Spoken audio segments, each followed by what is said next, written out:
जी बिल्कुल, आज हम बात करेंगे भारत की जानिब से बेगुनाह कश्मीरियों पर हमले के बारे में। चूँकि आज क्लिस्टर बम के साथ जन्नत नज़ीर वादी पर हमला किया गया, 4 साल बच्चे को भी उन्होंने ना बख्शा।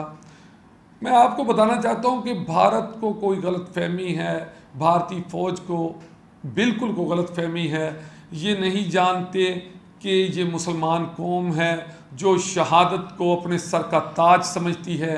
हम मौत से डरने वाले लोग नहीं हैं, आपकी तरह बुज़दिल लोग नहीं हैं कि निहत्ते लोगों पर हमला करें और उसके बाद उस बात की खुशी मनाई जाए कि हमने इतने लोगों को मार दिया और उनका नाम बदल दिया जाए। क्या समझता है भारत के हमला करने से क्या वो कश्मीरियों को उनके हक़ खुद इरादियत से हटा लेगा? ऐसा हरगिज़ नहीं होगा, क्योंकि पाकिस्तान का बच्चा हर जवान जब सांस लेता है, जब उनका दिल धड़कता है तो वो कश्मीर के साथ धड़कता है। और दूसरी बात कि पाकिस्तानियों के खून में हर वक्त कश्मीर जो है वो दौड़ रहा है। आपको सबसे पहले मैं बताना चाहता हूँ कि जिन बमों के साथ आज भारत ने कश्मीर पर हमला किया उसका थोड़ा सा तारुफ आपको देता चलूँ कि ये क्लिस्टर बम के अंदर 2 से लेकर 2000 तक छोटे बम मौजूद हो सकते हैं। ये गोला जंग के दौरान इस्तेमाल किया जाता है जो बहुत बड़े इलाके को नुकसान पहुंचाने का बाइस बनता है। मई 2008 में आयरलैंड में क्लिस्टर बमों में होने वाले कन्वेंशन की तौसीक में इस पर पाबंदी आयद की गई थी कि क्लिस्टर बम को कोई इस्तेमाल नहीं करेगा। 2010 में क्लिस्टर बम पर पाबंदी इंटरनेशनल कवानीन का हिस्सा बना दिया गया। इसके बावजूद आपने देखा है कि आज भारत की जानिब से क्लिस्टर बमों से हमला किया गया और काफ़ी नुकसान हुआ। सीधी सी बात है कि भारत की भूखी बुज़दिल फौज ना जाने क्यों समझती है कि ऐसे होचे हथकंडों से, ऐसे गिरी हुई हरकतों से वो शायद दुनिया में अच्छा नाम पैदा कर लेंगे या लोगों पर जुल्म करने से उनका नाम बढ़ेगा। इस तरह कौमों का नाम बर्बाद हो जाता है, ख़त्म हो जाता है।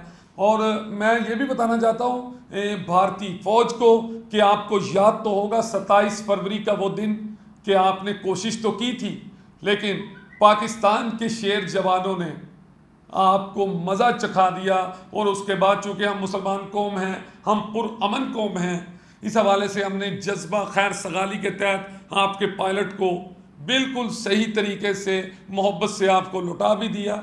ये था हमारा ज़रफ़, और जो आज आपने किया है ये है आपका ज़रफ़। और आपका ज़रफ़ तो दुनिया जानती है कि इंटरनेशनल कवानीन की आपने धज्जियाँ उड़ा के रखी हुई हैं कश्मीर में। और आपको शर्म आनी चाहिए ऐसे होचे हथकंडों पर, आपको शर्म आनी चाहिए निहत्ते कश्मीरियों पर हमला करते हुए कि जब बुज़दिल कौमें ऐसी हरकत करती हैं तो उसके बाद उन कौमों का नाम बिल्कुल मिट जाता है। तो इंशाल्लाह भारतीय कौम फ़ौज का नाम या भारत का नाम बिल्कुल मिट जाएगा, क्योंकि जो ऊँचे हथकंडे और जो छोटी छोटी ये बुखलाहट का शिकार भारत की फ़ौज ये ऐसी हरकतें कर रही है कि ऐसे ख़तरनाक बमों से हमला उन लोगों पर जिनके पास एक स्टिक भी नहीं, जो अपने घरों में सुकून से बैठे हैं, उन पर हमला कर दिया गया और इतने ख़तरनाक क्लिस्टर बमों से हमला किया गया। क्या उनके हाथ में बड़ी बड़ी क्लाशनकोफ थी? क्या उनके पास एटम बम था जिन पर इतने बड़े बमों का हमला किया? ओए मेरे भाई, आप तो छोटे बमों से भी हमला करते तो वो बेचारे डर जाते, क्योंकि वो नहाते थे। हमले का मज़ा तब है कि लाओ आओ मैदान में हमारे सामने, आओ हमारी फ़ौज के सामने। और अगर आपके पास एक बम होगा ना तो हमारे फ़ौजियों के पास हज़ारों बम होंगे। ऐसी बुखलाहट का शिकार ना हो, आप इंशाल्लाह ख़त्म हो जाओगे और ऐसी कौमों के नाम मिट जाते हैं।